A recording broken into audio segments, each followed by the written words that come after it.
Just days ago, the mood in the Gulf, it was very different.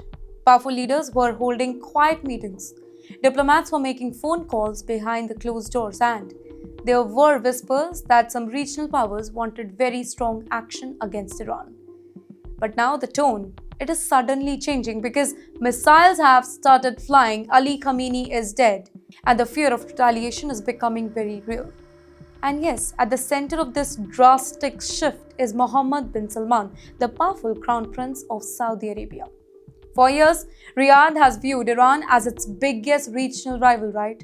The two powers, they compete for influence across the Middle East, from Yemen to Syria, from Iraq to Lebanon. And according to several reports, Saudi leaders had quietly encouraged the United States to take a hard stance on Tehran. In fact, some reports even suggest that Riyadh had supported the idea of joint US-Israeli strike on the Iranian military sites. Well, at the very same time, the strategy seemed pretty clear here. Pressure Iran, contain its power and weaken its missile and drone capability, kill Khamenei. But wars have a way of changing calculations, right? And that too very quickly. Because once the strike began, Iran responded. Missile launch across the region, drones flying towards strategic targets, and suddenly the Gulf itself became part of the battlefield.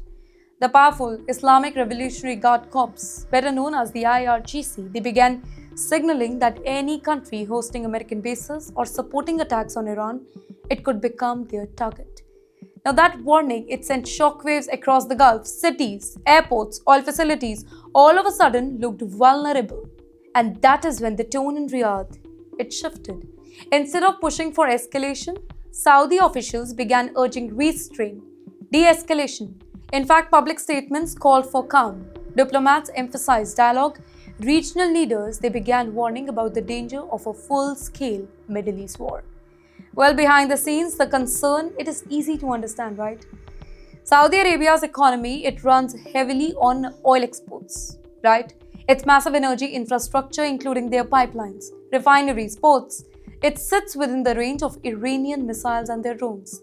The memory of 2019 attack on Saudi oil facility, it still looms large. Now, those strikes temporarily knocked out a major portion of the kingdom's oil production, and they prove something very, very important.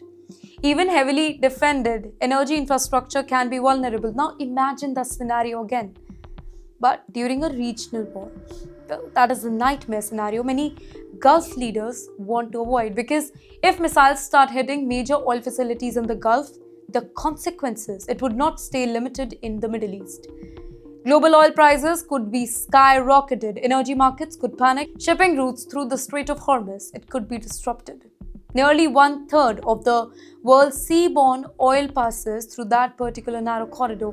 Any instability over there, it would shake the global economy. So, Riyadh is now walking a very delicate line here. That's right. On one side, Saudi Arabia publicly condemned Iran's military action. And on the other side, it is also urging caution and restraint from all the sides, because, ladies and gentlemen, the reality is simple here. When missiles start flying across the Gulf, no country in the region is truly safe, not even the richest one, not even the most powerful one. And as the confrontation between Donald Trump, Israel, and Iran now grows more dangerously by the day, Gulf leaders, they are increasingly worried that the conflict could spiral into something much bigger.